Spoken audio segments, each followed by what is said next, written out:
Hey guys, it's me coming on strong. Hope you're feeling blessed no matter where you are. Hello to all my day ones and my day nows. So, I'm coming on because these last weeks, for most of us, I imagine, have been very tumultuous. And I know that I, like most human beings, have been going through huge overtakings in these last weeks. And what I mean by this is that there's aspects of us that are probably in turmoil right now with inside of our being.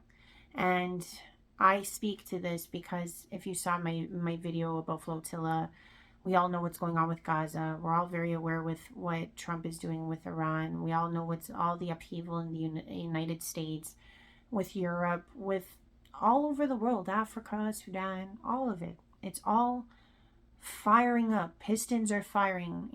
There are grave changes and grave and monumental changes happening all around the world right now. And for myself, I was very well aware of this big change back in 2011, 2012. It was a feeling. It started as a feeling. It was a kernel. It was a mustard seed of understanding. And now that the time has arisen where I'm feeling like we're here, this is the beginning of the parade to the revelation, to the ending, to the beginning. And no matter how much I kind of was aware, it doesn't change how I feel or how you feel. A lot of us might have been aware of this for very many years, or if not aware in the 3D, our soul was aware of this. Like for myself, I think I've been in this karma wheel of life. This would be my 32nd revolution doing this.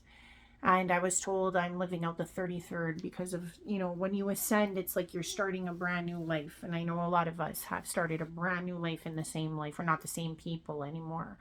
And actually, what's happened is that we just are being more of who we genuinely were all along. But that doesn't change that there aren't aspects of us that rise up at times. I know for myself, I've had a really hard time sitting still.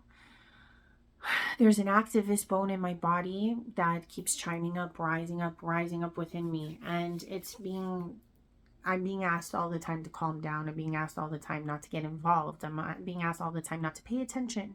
And for some of us out there, that is very hella hard because realistically, that aspect of me keeps wanting to rise out. But I've had to, turn off the mass media. I had to strip away all of the different notifications I had for all of, I liked before, watching all the turmoil and things because I wanted to stay apprised of it. But I noticed that this activist version of me kept coming up. And the thing is that when we have this tumultuous feelings inside, if we're not going to expel it some way, meaning like if you're not going to get on a plane, go march for Gaza, or you're not going to go on a plane and go march for Sudan, or go get involved in your, city or nation's activism movements, then that energy gets entrapped inside. And believe you me, I, as someone, have never had a hard time just picking up and going for a cause. I really haven't. I've done it for a lot less. But I currently am a mom. And I can't just pick up and get on a plane and ditch my kid and go do all the things that I'm passionate to do. And the thing is that for some of us out there, we feel this pain, we feel this grief, we feel this sorrow. And I would say to you that if you are someone who feels moved to be an activist, please, by all means, do that at this time. Because that energy that's, fueling inside of us, a lot of us are these, 144, these angelics here, these star seeds. And the thing is that activism side of us is so natural. That activism side to go fight the good fight and not fight in, terms of like bodily harm, but to fight, for righteousness, for justice, etc. However, I've had to battle this for these last weeks. I had to kind of de-worm myself in a sense, or take off all the notifications because I was starting to get myself sick. I was getting a lot of heartburn because that aspect of me was like, I can't just go. I can't just do. And I'm seeing in my personal situation, my first and most biggest priority is being a mom. And some of us are kind of in these situations as well, where we may not be at a place or financially capable, or maybe we're just, too timid to speak, or maybe we're just not there yet in an ascended state of being yet. but that feeling inside is harboring and bubbling up. And if you are someone that has that feeling bubbling up but you're not channeling it anywhere, I would suggest you get involved in whatever way, shape, or form, because at least that way you can get the energy out.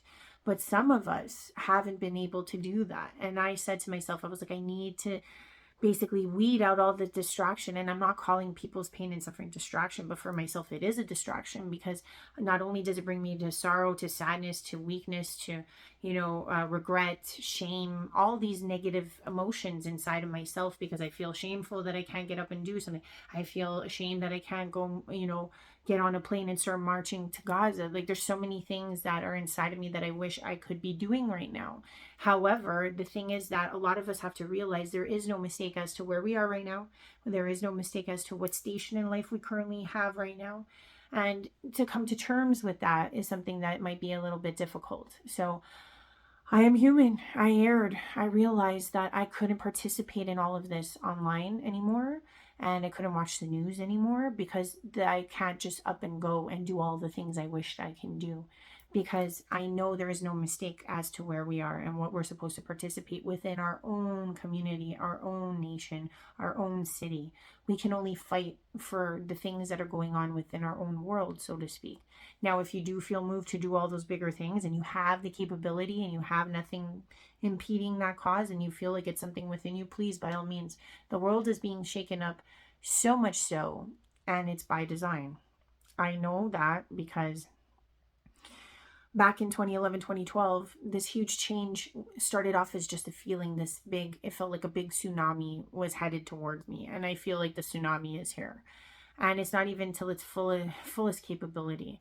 We can spend all of our time wondering, is it going to be an AI overtaking? Is it going to be a world war? Is it going to be desolation from Mother Earth? Just, earthquakes, tsunamis, more fires. All of these things are all coming to a head all at the same time. And the reason why it's by design is because ultimately it's designed so that it gives human beings the opportunity to find their battles, not only on the outward sense, but on the inward sense, the battles within. What can you not tolerate anymore? When we say the word ascension, when we say the word wake up, it's really just waking up to what we cannot tolerate anymore.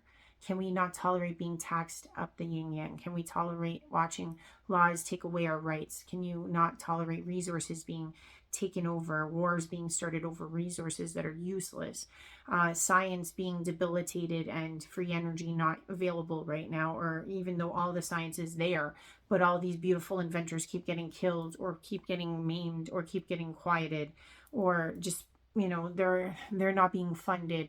Can we not deal with the way our food systems are going? All, the list could go on and on. The impending next pandemic that may be coming for another next culling. The fact that AI could at any moment, create new, like bio warfare or new viruses at any moment in time. These things are all impending and impeding, because we need to, in our own right, as individuals, find that line in the sand that we cannot tolerate. And once we realize that we cannot tolerate it, we understand that we step past that line and we say, we can do something. We can believe in a world of hope, injustice, and change. Now, why is it that it has to be this way? Well, what I can understand and what I can tell you is that not for nothing, light and love doesn't seem to get the job done in a dualistic world. Okay? And you might be like, oh, that's not true. But hear me out. Okay? And I'm going to say some pretty messed up stuff, but you have to understand I'm talking about energetic change. I'm talking about overhauling the mentalities of persons, overhauling, or sometimes we need to see certain things to change and to evolve.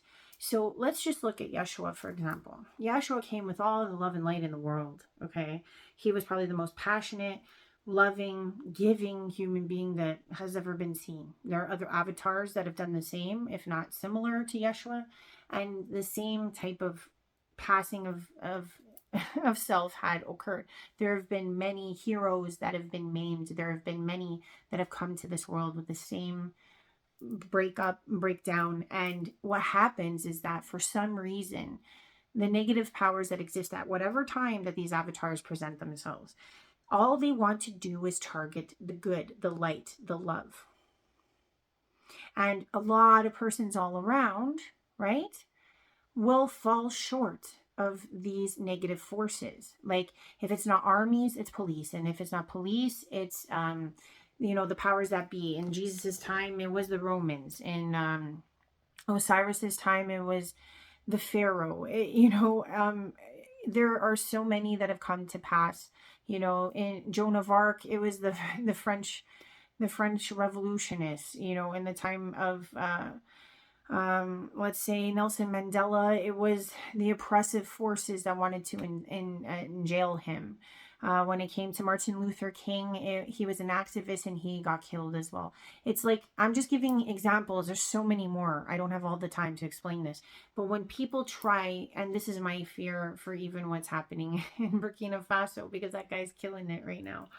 But everyone who's ever attempted to come in the way of love and light up until this time has seen, other than maybe Mother Teresa, because she really, or Gandhi, they were so passive in their energetics that they didn't stand up, they didn't stand out, they just provided just straight love and didn't really talk too much. They weren't they were revolutionists, but they did it in a very passive way, like the most meek and passive way, that they didn't seem like they were stepping on toes. But for those that actually spoke out to the masses, you'll notice that even poor JFK, just giving examples, anyone who is driven to revolutionize a generation tends to be silenced by the negative forces. That's what we've seen so far in our history. Now, when you look at people like Mussolini, when you look at people like Hitler, when you look at people like Constantine, when you look at people in general, Genghis Khan, etc., these were huge imperial fascist, and if not dictators. Fidel Castro. All of these negative embodied persons who tended to start huge revolutions in their own negative right, Napoleon, etc. What takes place is a lot of bloodshed, massacre, dissolution of human decency and humanity. And also at the same time, they come with somewhat of the same agenda, which is their own imperialistic mentality of them being number one, and their ideas overshadowing humanity as a whole. And we are seeing this with a lot of different leaders at this present moment in time who are spewing out the same type of rhetoric, the same type of propaganda, the same supremacist mentality. Now, the reason why I bring this up is because in our history, what we've noticed is that from all of this destruction, all of this malice, all of this war, all of this futility in a sense, right, causes a reciprocal reaction. After every single one of these persons existed, tried to attempt what they were doing, there was always an upheaval or a rise up of human existence to combat the evil. Okay. And in an instance of time, what you'll notice is that when humans rise up to combat that evil, they actually unite, and they actually find more love, and they actually find more understanding, because they have one common goal: to annihilate that evil person, place, thing, situation. Now, what is most perplexing is to understand, why is it that it can't be found when the person or the avatar comes with love and light? It actually causes a reciprocal reaction, much like the Crusades, much like other revolutions, that person's marches, etc. And at the same time, it causes things like riots. It causes things of upheaval in a negative reflection to what the person was trying to start in the first place, be it that they were an activist for love and light. Now, why this takes place is because we are in a dual reality. Sometimes the negative creates a positive, and sometimes the positive creates the negative. Now, why I'm bringing this up is because personally, and from my understanding of history, is that we are being flooded with all the types of negative transformity, of depravity, of humanity possible. All of the shakeups. It's like if you could unleash all of the, let's say, the horses at the same time, the world is needing to combat all these different versions. Usually, when these things happen, it was like one person came to do this or two people. Now we've got very many persons and very many countries and very many wars and very many, divisional situations happening. And it's a shakeup so huge that is designed for all of us to stand up and rise against any form of evil of any kind. This is truly the war of good and evil happening right now. And it is not going to be for the faint of heart. It is designed so that humans reach for more, reach for unity, reach for love. It is only in the face of true evil do we cling to all that is important to us. So when people say, why does God allow for this? I can't speak to what God's vision is. I can't. But to try to put some understanding on what I truly think is taking place is that when things are mediocre, when things are menial, when things don't bend either way, not much changes in the way of revolution, not much changes in the way of evolution. So I feel like because this is such a specifically tremendous time, not only are we battling energy crisis, AI, wars, resource issues, Mother Earth upturning, everything is firing off all at the same time so that everyone on the planet ends up having to wake up to something. You could be an indigenous person all the way in the north of Canada fighting to preserve your resources, and that's your fight. You could be somebody in Burkina Faso who's defending, the French leaving and trying to rebuild that country. Or you could be in Sudan going through that genocide. Or you could be in Israel deciding if you want to be a part of that war, if you want to actually step away from Zionism. You could be in Gaza being blown up and shredded and famined and relentlessly being tortured and dehumanized. Or you could be in the United States, maybe going through your own civil war, situation. Or you could be in Canada, which is now about to be in a battle for, a lot of different resource wars that we're going to be having here. Or you could be in Europe petitioning to all of the countries that have been seen by the world courts to be continuously fueling countries, warring countries with arms. You could be fighting for civil liberties in your own country, like Australia or New Zealand.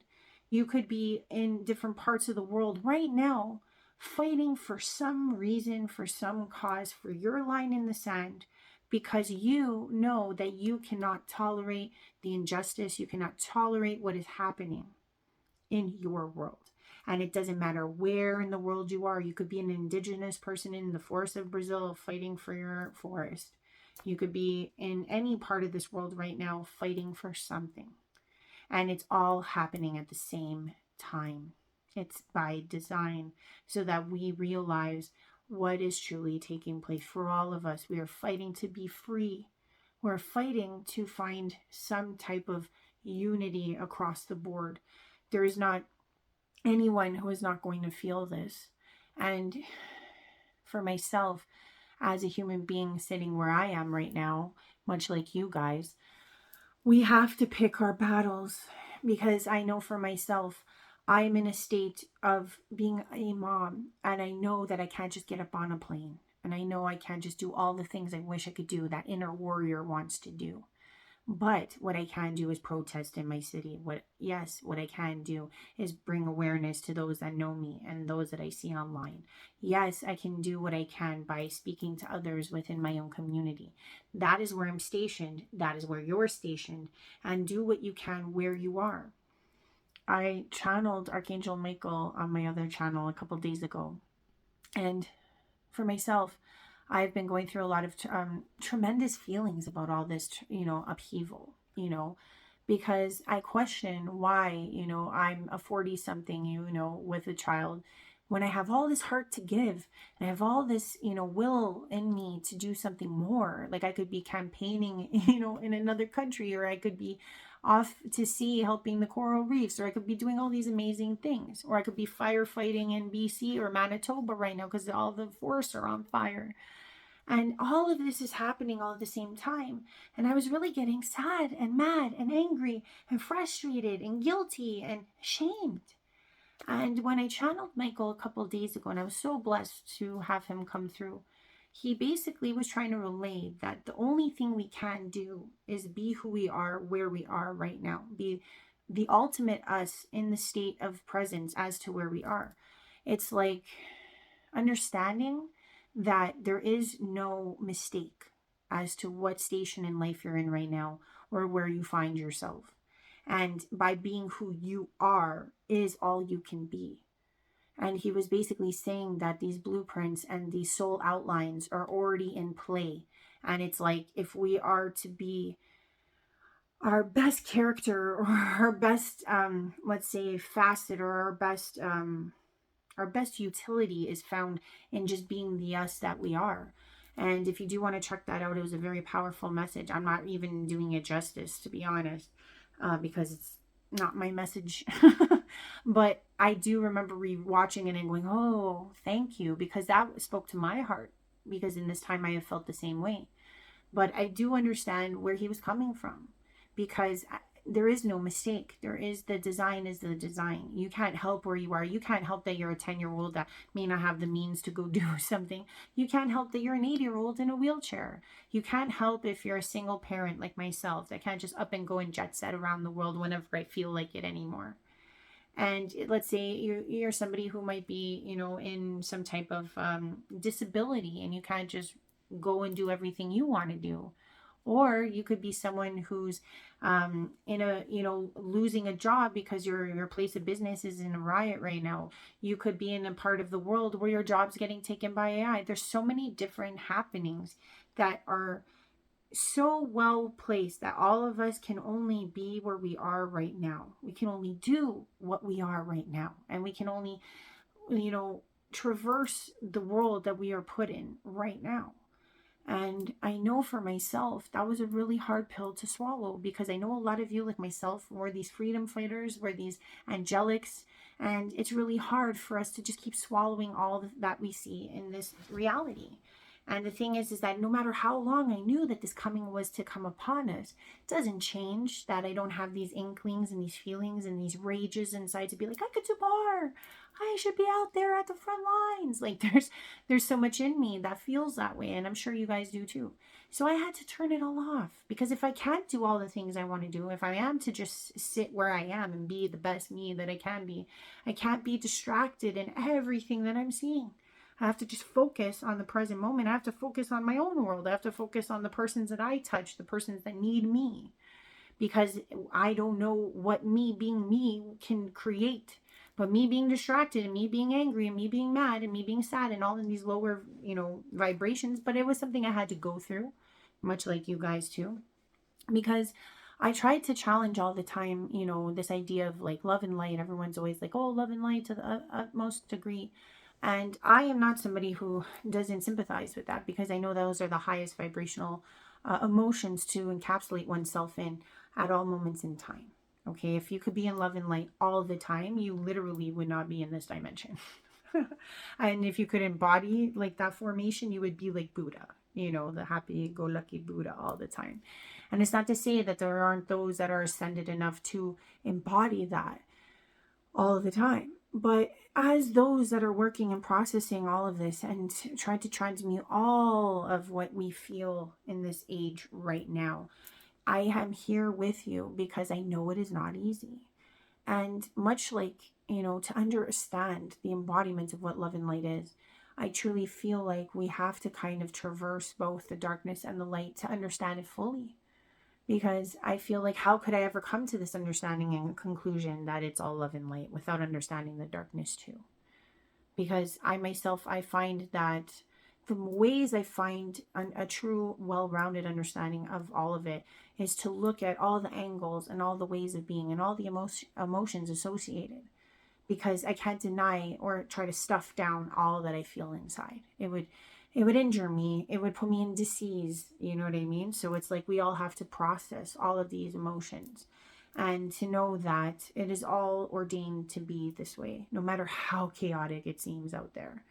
Because realistically, it's like there isn't anything more that we are designed to do other than be who we are. So, my message to you today is that if you are struggling, or if you are someone who is in the same boat, I want to be there with you because I feel like the best we can do for all of the world is to do what we're doing right now. And if that means that you're creating art, if that means that you're helping someone, a loved one, with their sickness or illness, there's so many different places we are right now that don't afford us the capability of wiping everything clean. And another reason why this time is so tumultuous is because we're such divine larger beings. Like we exist in dimensional places where we could, wipe out a lot of these problems, like our soul, our oversoul, much grander, much more capable. Like, I mean, in the sense where, like, we could just think of something changing in a course of an existence and it could happen. So, to be put into these smaller containers, having to not manifest or having to not energetically weed away all the pain and suffering, it's really hard for us to be in that place because it's like we have to numb ourselves somehow, some way. A lot of us do this through vices, but that is not my suggestion at all. I personally find that I've had to get more active swimming. I've had to do more tasks. I've had to just annihilate all of the media, all in general, altogether, because I can't get swept away anymore. And if that's what you need to do too, then that's what we need to do. We need to be our own little island of joy and love, even though, all the other parts of the world are not seemingly like that. Our station is our foremost. It's like kind of like, when you go to England and you see those guards in front of the Queen's Palace or the King's Palace now. They don't move. They don't blink. They don't, it doesn't matter if people make them laugh, whatever the case may be. The French guard that are there, even in front of Rome, whatever the case may be, they stand their post, even though they probably want to do a million other things. They probably want to take that selfie with the tourists. They probably want to run over and pick up a little kid that falls on the ground, but they don't, because their post is their post. So I know that I've faltered in this, and I know some of us might be wanting and wishing and willing so much more for ourselves right now. But I think the whole point of this is that we must maintain our post, no matter where we are, no matter what our station is, and no matter what we feel more we could do. Because that more we could do feeling will prohibit us from our post. And that is the most important thing we can provide to the energetic field at this time. So if you were like me, spinning out, let's spin back in and try to maintain our post as best as we can. And that's my message for you all today. I love you guys lots. If you do need an up high healing channeling to help you connect with your higher self, come find me at Up High Healing. But this is the message I want to profess for today. Love you all lots. I am here. Bye-bye for now.